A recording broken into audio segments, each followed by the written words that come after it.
고1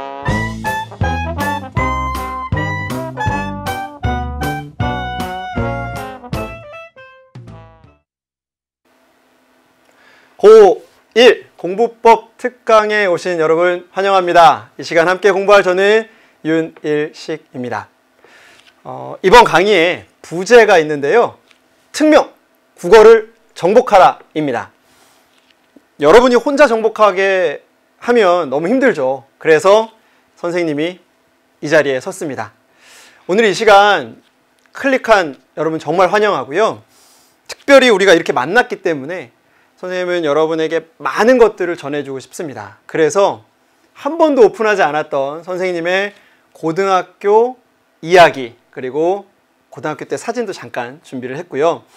여러분들이 이번 고등학교 과정에서 어떻게 공부를 하면 좋을지 그 공부법을 하나하나 준비해 두었습니다.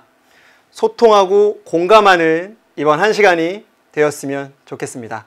먼저 수업으로 바로 들어가기에 앞서서 우리 국어 시간이니까 선생님이 여러분에게 꼭 전해주고 싶었던 시 한 편이 있습니다. 시 한 편 보고서 수업으로 바로 들어가도록 할게요. 시 한 편 볼까요?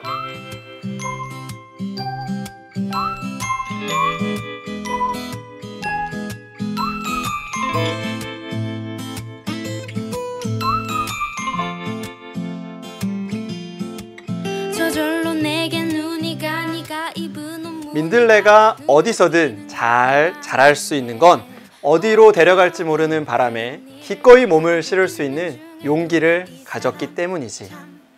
어디서든 예쁜 민들레를 피워낼 수 있는 건 좋은 땅에 닿을 거라는 희망을 품었고 바람에서의 여행도 즐길 수 있는 긍정을 가졌기 때문일 거야. 아직 작은 씨앗이기에 그리 조급해하지 않아도 괜찮아. 그리 불안해하지 않아도 괜찮아. 넌 머지않아 예쁜 꽃이 될 테니까. 자, 여러분 어떤가요? 이 시가 여러분의 선배, 작년에 이제 3학년 선배들이 3월 달에 첫 모의고사를 볼 때요. 그 자필 확인하는 문구가 있었는데 넌 머지않아 예쁜 꽃이 될 테니까 라고 하는 구절이 나왔어요. 그 구절에 많은 선배들이 용기를 얻었고, 그래, 내가 지금은 아직 작은 씨앗이지만 조금만 더 열심히 하면 정말 예쁜 꽃이 될 수 있을 거야 라는 희망을 품었던 작품입니다. 고등학교에 입학을 앞두고 있는 여러분, 그리고 고등학교 1학년 지금 공부를 시작하는 여러분이 반드시 이 마음을 가졌으면 좋겠어요. 여러분은 지금 당장 꽃이 돼야 되는 사람들이 아니고요. 조금씩 더 노력해서 정말 아름다운 꽃이 되면 되는 겁니다. 알겠죠? 너무 조급해하지 말고 너무 불안해하지 않았으면 좋겠습니다. 선생님, 저 중학교 때 공부를 너무 안 했어요. 다 잊고요. 새로운 시작, 고등학교입니다. 자, 오늘 이 시간에 선생님이 그것 하나하나 알려줄 테니까 귀 쫑긋 세우고 들어봤으면 좋겠습니다. 자, 그러면 먼저 여러분에게 꼭 알려주고 싶은 게요.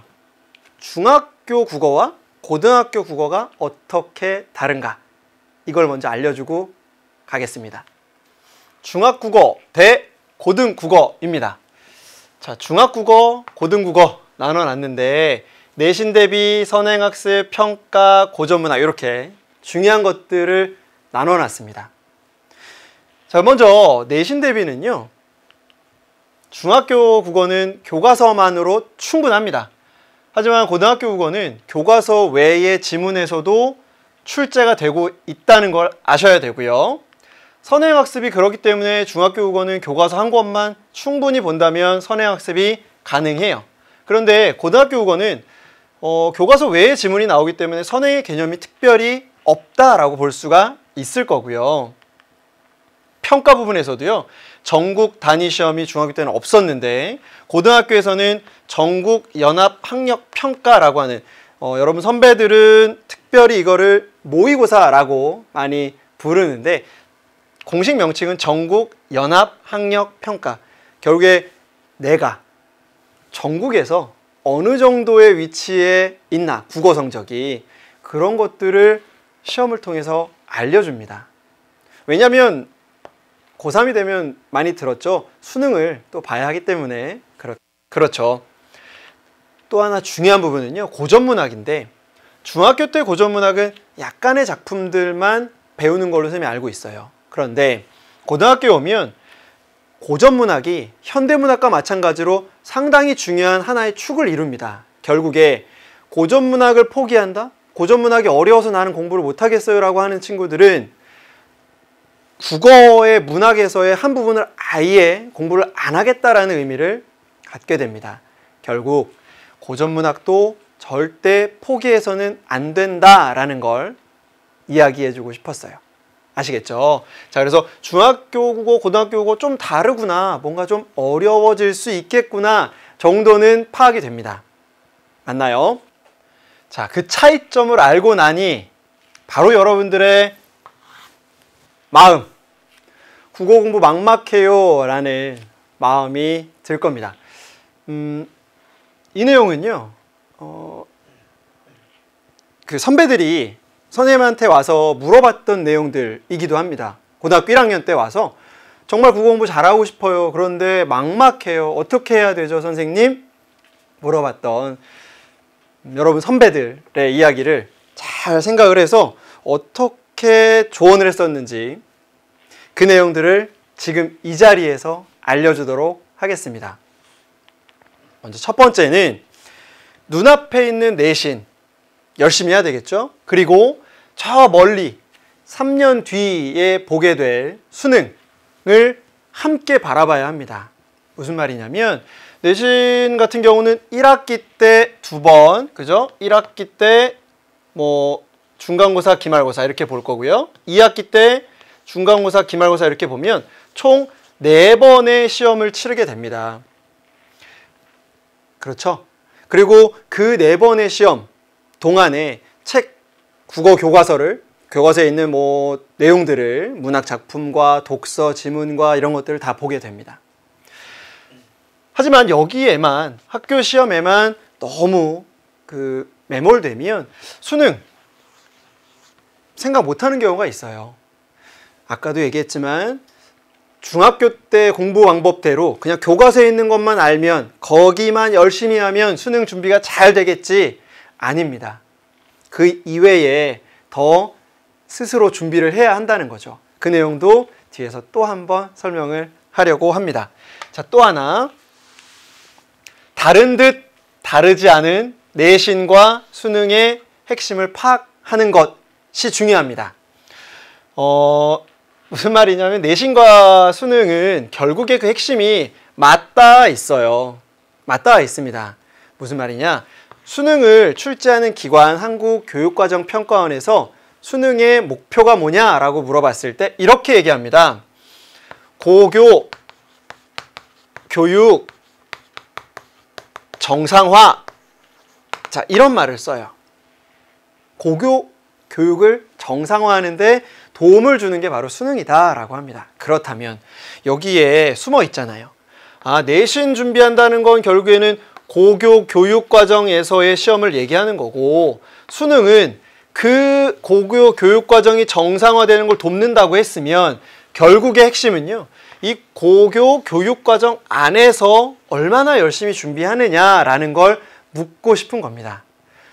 거기에 덧붙여서 고교 교육과정 내에서 것만이 아니라 그것을 살짝 뛰어넘는, 그러니까 관계가 없는 게 아니고요, 그 내용과 유사한데 제재가 좀 달라진다거나 조금 좀 어려운 어떤 지문이 나온다거나, 배우지 않았던 문학 작품이지만 고등학교 교육과정을 이수한 친구들이라면 충분히 볼 수 있는 시, 소설이 나온다는 거죠.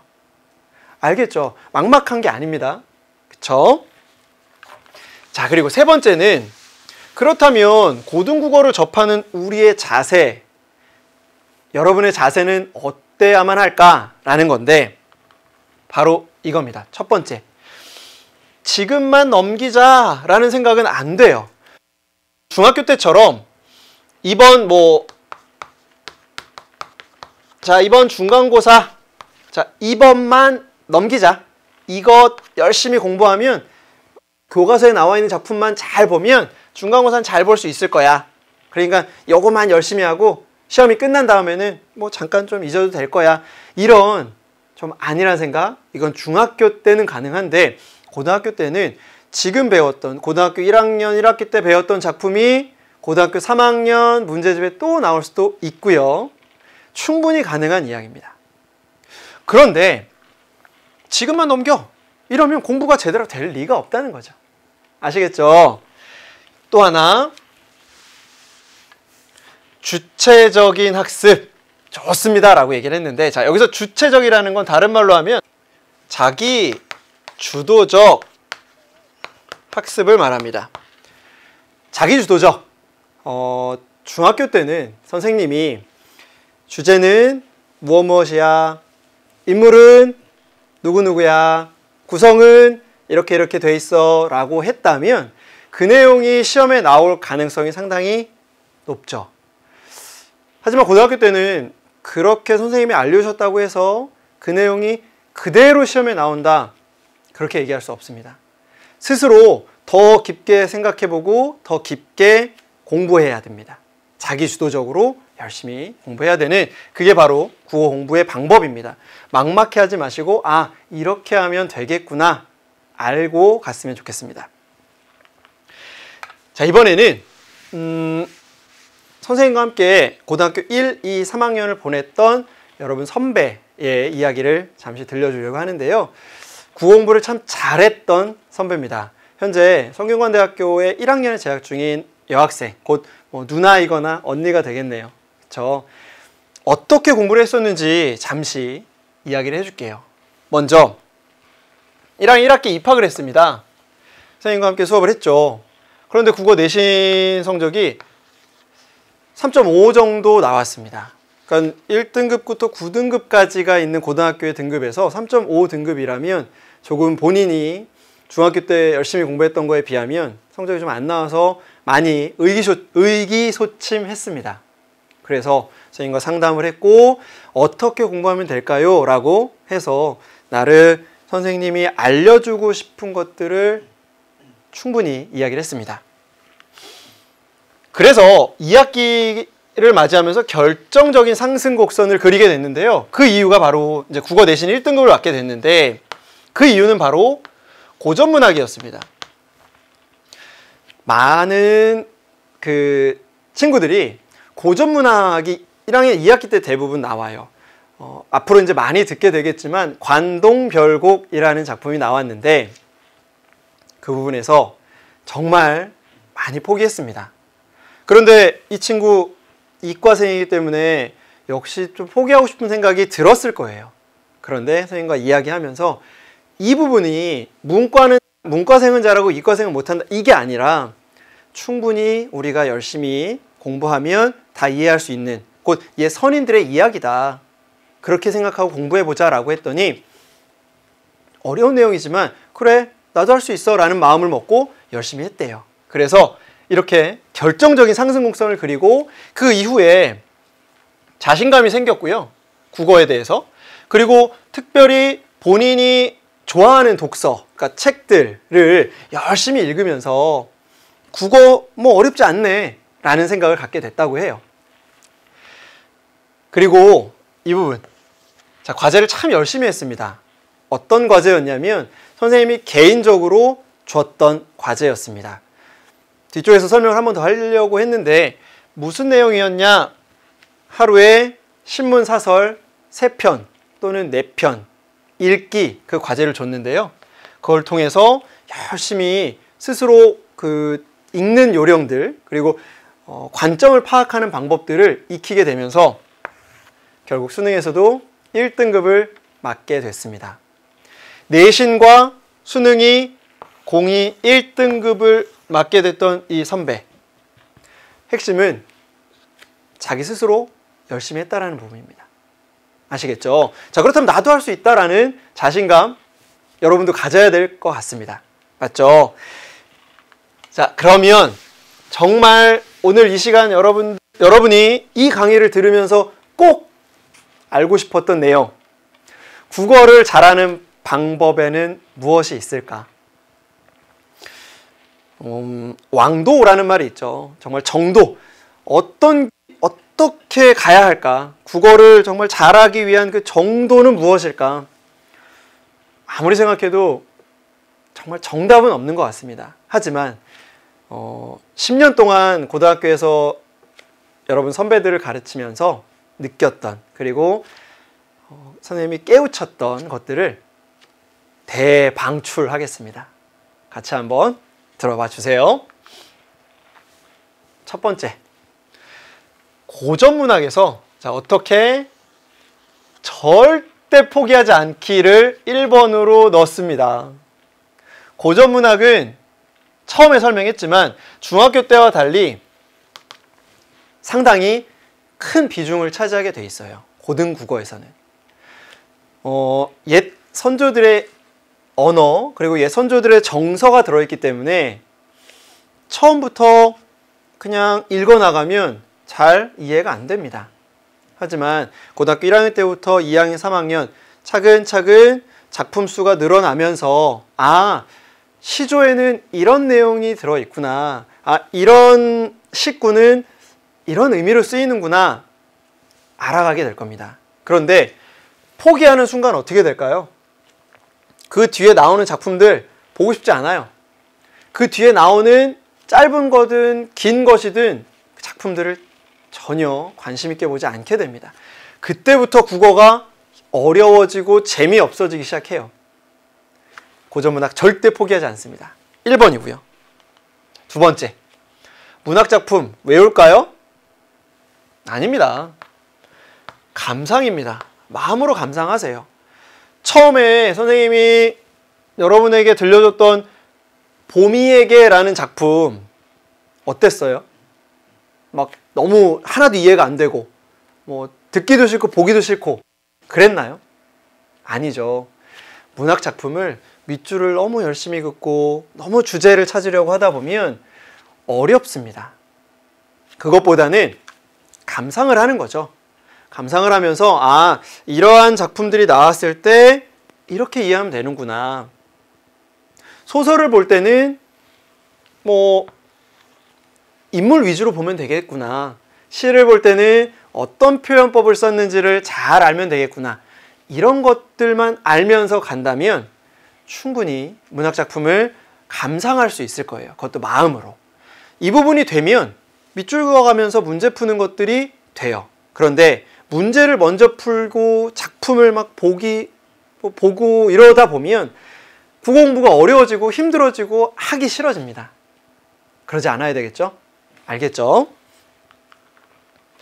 세 번째는 긴 독서 지문을 읽는 것 정말 중요하거든요. 수능에서 독서 지문이 점점 길어져요. 그러면 이거는 어떻게 준비해야 될까? 바로 스스로 하는 독서. 책 읽기잖아요. 선생님, 고등학생 되면 시간이 없다는데요? 아닙니다. 여러분 선배 보니까 다 SNS도 하고요. 친구들하고 수다도 열심히 다 떨고 친구들하고 생일잔치도 열심히 하고 다 합니다.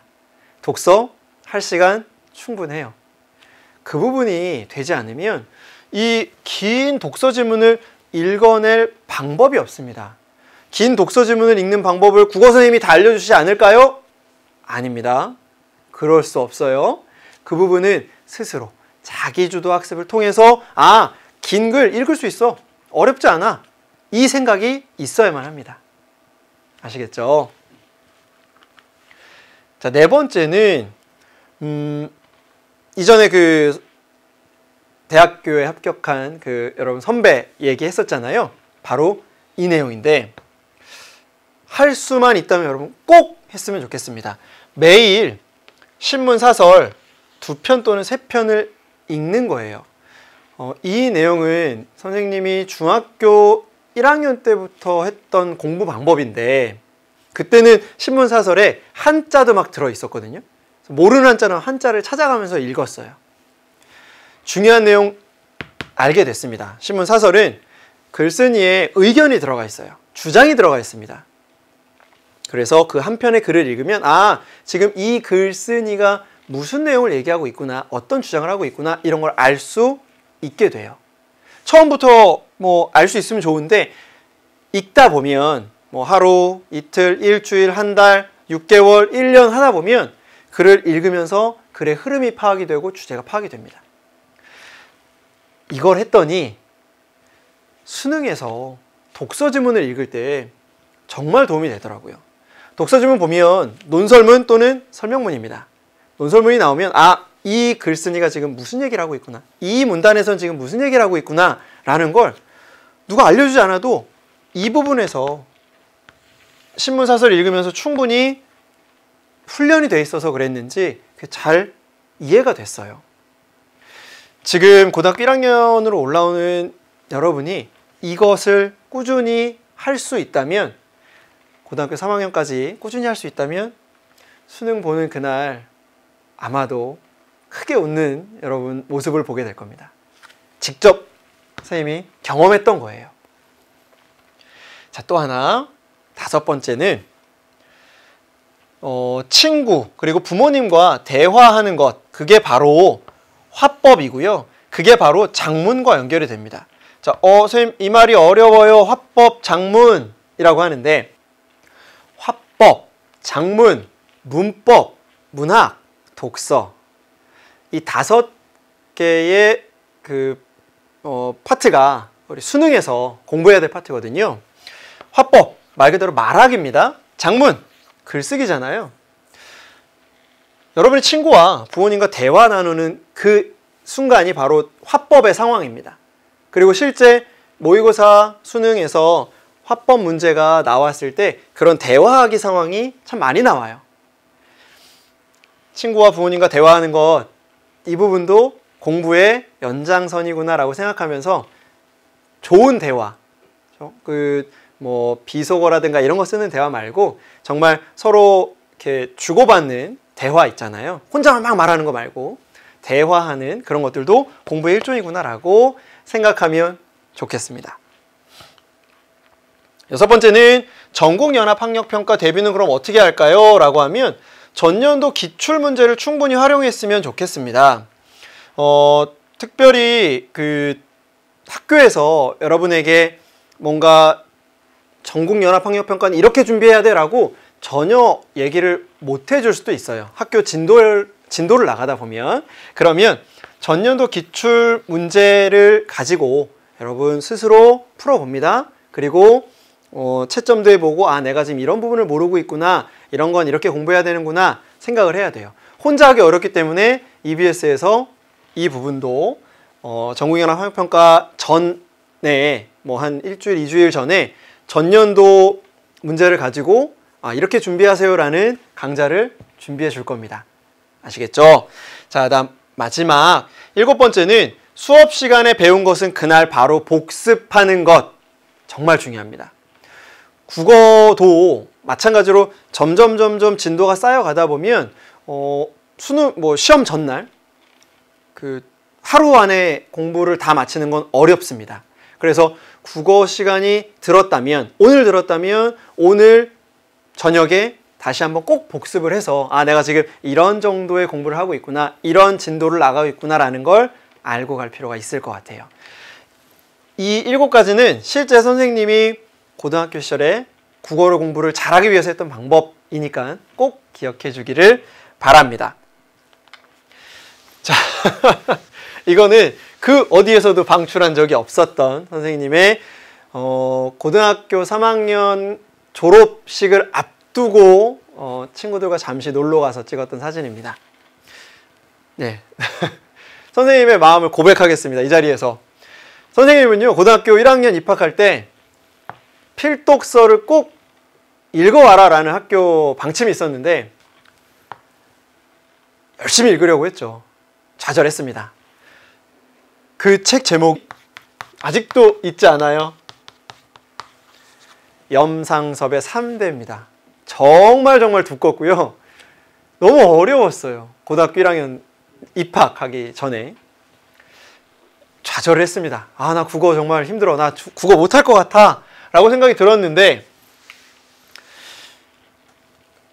3대를 못 읽고 고등학교 입학을 했습니다. 그런데 국어 선생님 수업에 완전히 푹 빠졌어요. 뭐 여자 선생님 아니셨습니다. 정년이 얼마 남지 않은 좀 나이가 많은 지긋하신 남자 선생님이셨는데 선생님 수업이 너무 좋았어요. 정말로. 작품을 이야기해 주시는데 자 밑줄 그어봐. 이건 주제가 뭐야? 이게 아니고 작품을 읽은 이후에 손을 들고 느낀 점을 말해보고 그 안에서 본인이 생각한 걸 얘기해보고 이런 말씀을 해주셔요. 너무 좋았습니다. 그 국어 수업이. 그리고 국어 선생님이 되겠다는 꿈을 꾸게 됐죠. 물론 국어 선생님이 되겠다는 생각은 중학교 때부터 갖고 있었어요. 그런데 정말로 확고한 어떤 의지를 갖게 된 바로 그 고등학교 1학년 때입니다. 그리고 중학생 때부터 아까 얘기했죠. 매일 신문사설 3편을 읽으면서 스스로 논리적인 사고를 하게 됐습니다. 아, 이렇게 얘기하는 것, 이 주장을 위해서 들었던 이 근거는 좀 아닌 것 같아. 이 주장을 위해서는 이 근거보다는 좀 다른 근거를 갖고 오는 게 맞지 않을까? 이런 생각을 해봤어요. 그리고 고등학교 입학과 동시에 나 정말 새로워질 거야 라는 마음을 갖게 됐습니다.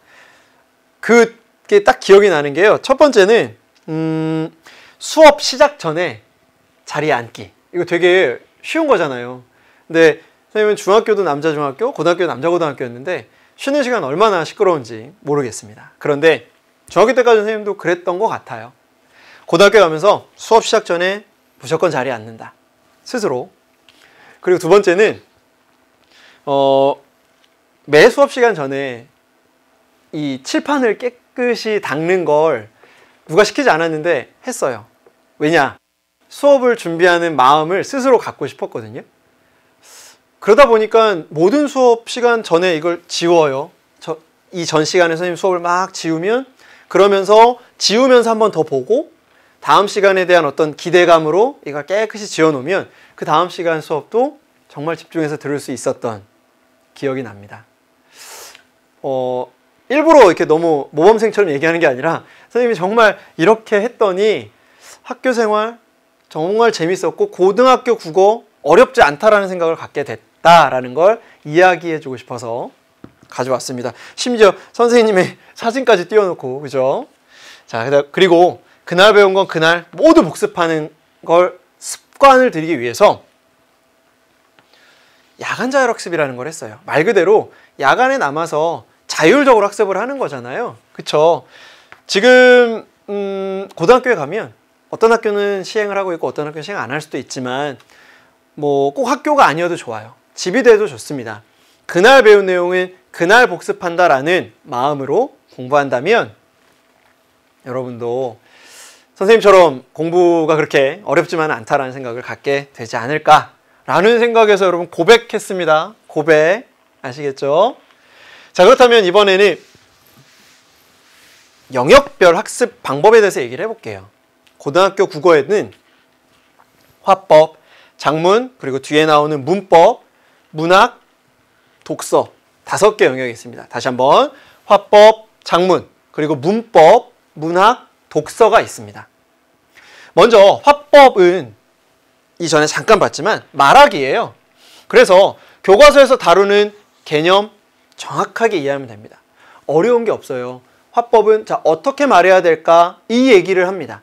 그리고 뭐 어떻게 들어야 될까 이런 것들 얘기해요. 대화할 때는 어떻게 해야 되나, 발표할 때는 어떻게 해야 되나 이런 것들 배우는 시간입니다. 그래서 기출문제에 활용된 어떤 개념들을 중심으로 학습을 한다면 내신과 수능이 충분히 준비가 되는 분야입니다. 알겠죠? 대개 수능에서는 화법은 1번부터 5번 문제에 들어가 있게 되고요. 자, 작문은 글쓰기잖아요. 글쓰기. 그러니까 글쓰기의 어떤 패턴이 이렇잖아요. 연상하기를 먼저 해요. 우리 머릿속에서 글쓰기 전에. 그리고 개요를 짜야 되고 그리고 글을 쓰고 그 이후에 퇴고, 고쳐쓰기까지 가는 이 과정. 이 과정을 문제화해 놓은 게 바로 작문입니다. 대개 수능에서는 6번부터 10번까지의 문제로 출제가 되고 있습니다. 물론 요즘엔 좀 4번, 5번, 6번 조금 섞이긴 하는데요. 어쨌든 화법과 작문이 수능에서 앞부분, 수능의 좀 앞부분을 차지하고 있구나라는 걸 알고 가면 좋을 것 같습니다. 그래서 작문의 과정도 한번 연상하기, 개요짜기, 글쓰기, 고쳐쓰기라는 것도 알고 있으면 좋겠죠. 이번에는 문법, 문학, 독서 영역입니다. 자, 문법 영역 이렇게 정리했습니다. 알면 맞고 모르면 틀리는 영역이에요. 정확하죠? 알면 맞고 모르면 틀려요. 중학교에서 배운 내용을 몰라도 상관이 없습니다. 선생님은 이렇게 얘기해요. 정말로. 중학교 때 문법 선생님 저 하나도 모르겠어요. 뭐 형태소, 의문 하나도 모르겠어요. 괜찮습니다. 이유는 고등학교 과정에서 다시 배우거든요. 그때 부디 그때 꼼꼼하고 정확하게 공부해 주세요. 좋겠죠. 중학교 때 배웠던 문법이 머릿속에 잘 정리가 되어 있다면 고등학교 문법 시간에 얼마나 쉽겠어요. 그런데 만약에 중학교 문법이 머릿속에 하나도 없다면 상관없습니다. 너무 걱정하지 마세요. 고등학교 과정에서 충실하게 꼼꼼하게 공부하면 됩니다. 두려워하지 마시고. 자, 그 다음 문학은요 3년간 배울 많은 작품들이 있어요. 그걸 여러분 다 외울까요? 불가능하다고요. 그게 시가 됐든 소설이 됐든 뭐 고전 시가가 됐든 다 외울 수가 없습니다. 그렇다면 문학작품 감상의 틀이 머릿속에 생길 수 있도록 작품을 감상하는 것이 중요하겠죠. 곧 이 문학작품 감상의 틀입니다. 아하, 시는 표현상의 특징이 중요하지. 그쵸? 소설은 서술상의 특징이 중요해. 그래서 우리가 중학교 때 소설 배울 때 1인칭 뭐 주인공 1인칭 관찰자 이런 내용들을 배운 거죠. 그쵸? 그 어떤 이해하는 틀만 있다면 작품이 아무리 바뀌어도 전혀 어렵지가 않습니다. 그런데 이거 외워야지 이렇게 가다 보면 국어 공부가 힘들어져요. 그러다 보면 안 하게 되고 안 하다 보면 더 힘들어지고 어려워지고 힘들어지고 이런 악순환이 반복이 되는 걸 많이 봤습니다. 알겠죠? 어렵게 접근하지 마시고 문학 감상 이렇게 하면 돼 라는 그 틀을 머릿속에 갖는 것, 그게 핵심이구나라고 알면 되겠습니다. 독서는 수능에서 가장 중요한 내용 중에 하나죠. 왜냐하면 긴 지문이 나와요. 그러면서 소위 말하는 변별력 있죠?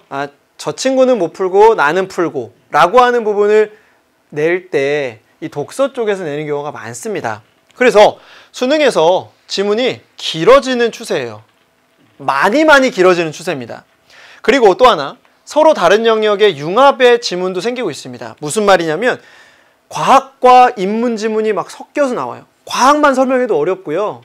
인문 관련한 지문만 설명해도 어려워요. 그런데 이 두 개가 막 섞입니다. 과학 지문만 나와도 어려운데 예술과 막 섞여요. 어렵겠죠. 그쵸? 자, 그래서 그러면 이 어려운 걸 어떻게 할까? 선생님 생각한 방법은요. 자신이 좋아하는 분야의 책을 꾸준히 읽습니다. 그리고 긴 글에 대한 두려움을 없애는 거예요.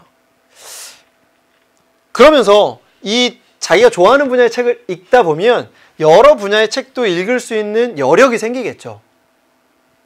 맞죠? 그러니까 너무 처음부터 어려운 내용, 이거 뭐 독서 지문에 과학이 나오면 어렵대. 그러니까 나 과학 분야 책만 읽을 거야. 이건 아니라는 거죠. 무슨 말인지 알겠죠? 자신이 좋아하는 책을 꾸준히 읽으면서 긴 글을 읽는 것에 습관이 생기도록 노력하는 겁니다. 그게 중요할 것 같아요. 알겠죠? 자, 그렇게 하면 영역별 학습 방법이 마무리가 되고요. 이번에는 우리 EBS가 얼마나 여러분에게 도움이 되는지 한번 얘기를 해주려고 합니다. 지금 이제 EBS I에 거의 처음 접속한 친구들이 많을 텐데 정말 써있지만 무궁무진한 보석이 숨어 있어요. 돈도 안 내도 되죠. 그런데 더 중요한 건요. 최고 실력의 사람들을 만날 수가 있습니다. 각 학교에서 정말 열심히 수업하셨던 분들이 나름의 선발 과정을 거쳐서 선생님도 여기 서 있는 거거든요. 최고의 실력의 셈이 되기 위해 더 노력하고 싶고 이미 이제 그런 선생님들 수업을 많이 듣고 있는데 여러분들이 보게 될 선생님들은 최고 실력을 가졌다라고 생각해도 무방합니다. 그렇게 생각하고 보시면 되고요. 각 학년, 뭐 고등학교 1, 2, 3학년 있죠? 자신의 실력, 뭐 상중하 있겠죠? 거기에 맞는 강의를 선택 수강할 수 있는 맞춤형 강좌로 준비가 되어 있습니다. 그러니까 그냥 한 강의에 한 강좌만 있는 게 아니라 똑같은 책을 두 분, 세 분의 선생님이 따로따로 설명을 합니다. 그러면 본인의 실력에 맞는 설명을 해주는 선생님 수업을 들을 수 있다는 거죠. 이해되나요? 그렇죠? 그리고 컴퓨터. 여러분 지금 휴대폰으로 보고 있는지 컴퓨터로 보이는지 모르지만 컴퓨터와 스마트폰으로 정말 언제 어디서나 바로바로 들을 수 있는 최고의 인강이죠. 선생님 스마트폰에도 이 앱이 깔려 있고요. 선생님 강의도 종종 이렇게 지하철이나 이런 거 탈 때 혼자 이렇게 볼 때가 있어요. 소위 모니터링이라는 걸 하겠죠. 신기해요. 어디서나 언제나 볼 수가 있다라는 것 큰 장점입니다. 아시겠죠? 자, 우리 EBS-I는 이렇게 준비가 되어 있고요.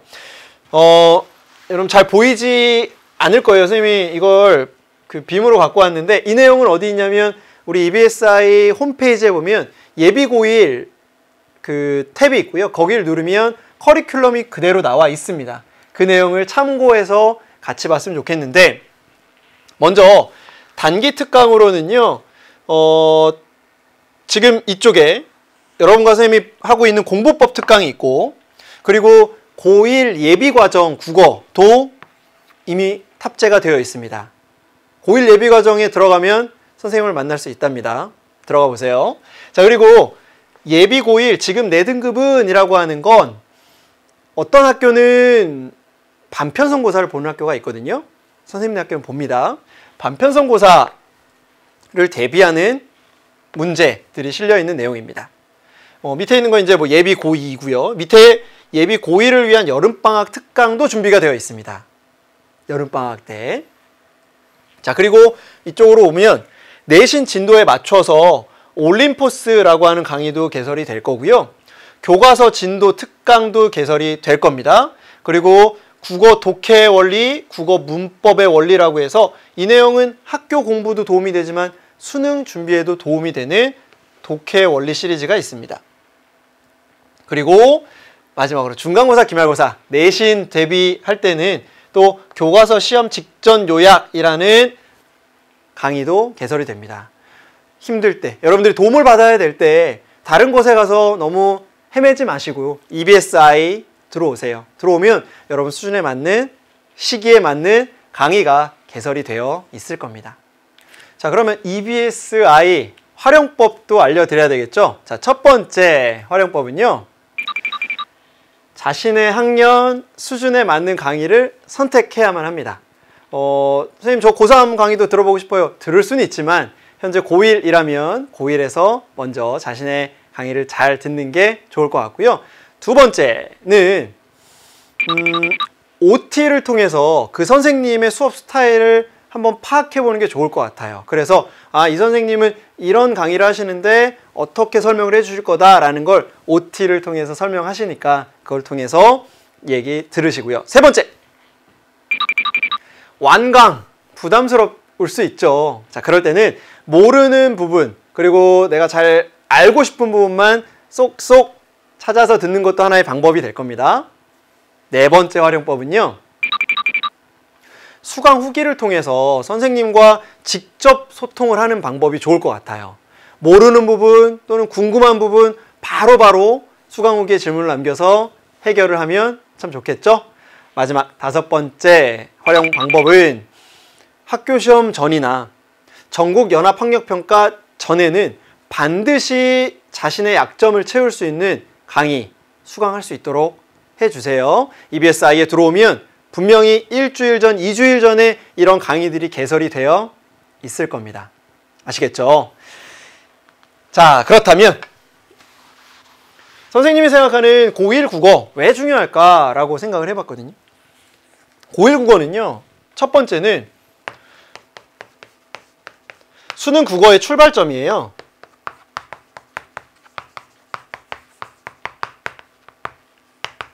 자, 여기에서부터 수능 국어가 시작이 된다고 보면 됩니다. 수능 국어 잘 보고 싶잖아요. 그렇다면 고1 국어 놓쳐서는 안 됩니다. 알겠죠? 자, 또 하나.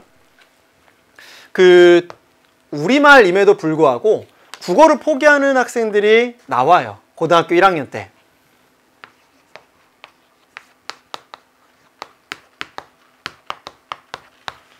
절대로 국어 포기하면 안 됩니다. 알겠죠? 국어를 포기한다? 우리말인데 그러면 영어를 열심히 하고 수학을 열심히 하겠다? 열심히 해야죠. 하지만 국어 포기하면 안 된다라는 것도 꼭 얘기해주고 싶습니다. 알겠죠?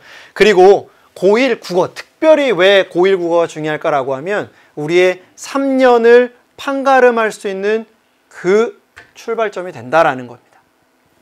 앞으로 3년 동안 꾸준히 국어 공부해 나가야 되는데 고1 국어 공부를 열심히 하지 않으면 고2 때 배우는 문학작품이라든가 이런 것들이 어렵습니다. 고1 때 배웠던 문학작품이 기초가 되지 않는다면. 알겠죠? 그래서 고1 국어 정말 중요하구나 라고 하는 것들을 꼭 기억하고 수업에 임해줬으면 좋겠습니다.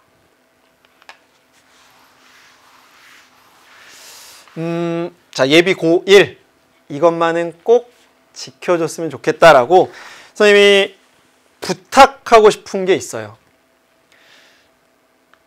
첫 번째, 이런 질문을 선생님한테 할 것 같아요. 지금 이 화면에 앞에 앉아있는 여러분 중에 제가 워낙 국어 기초가 없는데요. 어떻게 할까요? 라고 물어보는 친구 꼭 있을 것 같습니다. 선생님 이렇게 얘기할게요. 중학교 과정을 잘했으면 좋죠. 정말 좋을 거예요. 칭찬 많이 받을 수 있습니다. 그런데 중학교 과정을 혹시 열심히 하지 못했다 하더라도 지금부터 시작이다 라는 마음 가지면 됩니다. 선생님이 그랬어요. 중학교 때 공부 조금 소홀히 했던 부분이 있었는데 고등학교 오면서 새로운 사람이 되겠다, 새로운 공부하겠다 라는 마음 먹고 하니까 되더라고요. 됩니다. 오히려 중학교 때 공부 열심히 했던 거 믿고 고등학교 공부 안 했던 친구들이 선생님보다 뒤처지는 거 봤습니다. 알겠죠? 꼭 포기하지 말고 나 할 수 있다 라는 마음을 가지고 가겠습니다. 그래서 국어 기초 없어요? 신경 쓰지 마세요. 새로운 시작입니다. 고1은. 두 번째, 선생님 저 어휘력이 너무 부족해요. 어휘력이 너무 부족해요. 말을 못 알아들어요. 어려운 책을 못 읽어요. 어려운 독서를 못 하겠어요. 많이 합니다. 그러면 지금 매일매일 우리가 어휘력을 기르기 위해서 사전을 들고 다녀야 될까요? 아니면 뭐 스마트폰에 표준 국어 대사전을 매일매일 우리가 봐야 되나요? 그거 본다고 어휘력이 늘까요? 아닙니다. 어휘력을 늘릴 수 있는 건 독서예요. 독서. 이전에 했던 이야기들이 계속 연결되는 부분이 있을 겁니다. 독서는 어려운 거 하지 마시고요. 내가 좋아하는 분야의 책. 선생님 저는 수필이 너무 좋아요. 수필 읽으세요. 선생님 저는 소설이 너무 좋아요. 소설 읽으세요. 엄마가 뭐라고 하지 않을까? 아닙니다. 여러분 소설 읽는 거 국어 공부 충분히 됩니다. 아시겠죠? 그래서 어휘력이 부족해요 라는 걸 알고 있는 친구 대단한 겁니다. 그렇다면 그것을 기를 수 있는 방법 독서해야 되겠구나. 두꺼운 거 아니어도 좋고요. 얇은 책 본인이 원하는 거 골라서 열심히 읽어 나가면 그게 바로 어휘력 늘려가는 방법이 될 거고, 이전에 선생님이 설명했지만 신문 사설 읽는 것도 어휘력을 기르는데 정말 좋은 방법입니다. 아시겠죠? 거기에도 한자나 이런 것들이 종종 나올 때가 있거든요. 그런 것들을 통해서 어휘력 충분히 기를 수가 있을 거예요. 자, 세 번째는 아까도 얘기했지만 화법, 그죠? 화법, 그다음에 작문, 그다음에 문법이 있고 문학이 있고 그다음 여기 독서가 있잖아요. 이렇게 5개가 수능에 나오는 영역인데 이 중에 가장 어려운 걸 꼽아봐라 라고 하면 누가 뭐라 해도 독서 영역일 것 같습니다. 누가 뭐라 해도. 긴 지문, 복합 지문, 문제도 뭐 많이 들어가 있고요. 그러면 독서 영역 어떻게 준비할까요? 라고 물어보고 싶잖아요. 그렇게 어렵다면서. 그쵸? 우선 첫 번째는 수능에 나오지 않은 글이 지문으로 나오는 경우가 있습니다. 그쵸? 그러니까 교과서에서 본 적도 없는 지문이 나와요. 그러면 그 내용들은 결국에는 고교 교육과정과 전혀 동떨어져 있는 내용이 나오면 안 된다는 거죠. 지구과학 지문을 낸다 해도 그 내용이 고등학교 과정에 걸쳐 있어야 돼요. 그래서 여러분 독서 영역은 어떻게 준비하면 되냐면 모든 수업 시간에 열심히 듣는 게 그 핵심입니다. 선생님이 그랬는데 국어 시간에는 국어만 열심히 할게요. 그럼 나는 국어만 정말 좋아하니까 선생님 저는 과학은 별로 안 들어도 돼요? 이거 아니라는 겁니다. 왜냐하면 과학 시간에 들어놨던 여러분들의 배경 지식이 국어 독서 영역에서 도움을 줄 때가 있어요. 또 수학에서 경우의 수 이런 것들을 우리가 열심히 배우는 확률 있죠? 그런 것들을 열심히 배웠던 학생들이 독서 지문에 그 확률과 관련한 지문이 나왔을 때 나 이거 수학 시간 배웠는데 나 이거 좀 아는데? 연결이 되더라는 거죠. 머릿속에서. 이런 사고들이 아주 논리적으로 이루어져야 되는데 그러자면 모든 수업 시간에 수학이면 수학, 물리면 물리, 화학이면 화학, 생물이면 생물, 지구과학이면 지구과학, 윤리면 윤리, 그죠? 생활관리면 생활관리, 이런 모든 과목들을 다 열심히 잘 들을 필요가 있겠다. 아시겠죠? 자, 그 다음 네 번째인데요. 시, 소설. 선생님 저는 이 시나 소설, 문학을 접한 경험이 별로 없어요. 한마디로 시나 소설을 많이 읽어본 적이 없어요 라는 이야기를 지금 선생님한테 하는 친구가 있을 것 같습니다. 중학교 때까지는 시나 소설을 그렇게 많이 배우지 않아요. 교과서도 얇고. 근데 고등학교에 올라오면 시나 소설을 교과서 이외의 어떤 교재를 통해서 또는 부교재를 통해서 또는 프린트물을 통해서 더 많이 접하게 됩니다. 그때 나오는 작품들을 통해서 이해하면 돼요. 그걸 다 외우겠다, 이게 똑같이 시험 문제 나오겠다, 이게 아니라 시는 이렇게, 소설은 이렇게, 고전소설은 이렇게 흘러가지, 이런 이해의 틀이 여러분 머릿속에 있다면 전혀 어렵지 않게 시나 소설을 볼 수가 있을 겁니다. 자, 예비 고1 이것만은 꼭 기억해 주세요. 알겠죠? 기초가 없어도 된다 하면 됩니다. 지금부터 어휘력 부족 독서로 해결할게요. 독서 영역 어떻게 준비할까? 우리가 듣는 모든 수업 시간에 열심히 듣겠다. 시소설, 고등학교에서 배우는 작품들을 통해서 이해의 폭을 넓히겠다. 됐죠? 자, 이렇게 해서 여러분 선생님이 준비한 내용들은 다 설명을 했습니다. 고등학교 1학년 선생님도 언제였었나 이렇게 생각해 보면 꽤 됐어요. 꽤 됐지만 그때 그 설렘 기억이 납니다. 여러분 설렐 텐데 그 설렘을 잘 준비하면서 기대감으로 바꿔갔으면 좋겠고, 그 기대감을 선생님들, 우리 EBS에 있는 여러 선생님들이 여러분들 응원하면서 함께 걸어갈게요. 선생님과도 고1 예비과정 국어 강좌에서 만날 수 있기를 바랍니다. 자, 여러분 파이팅!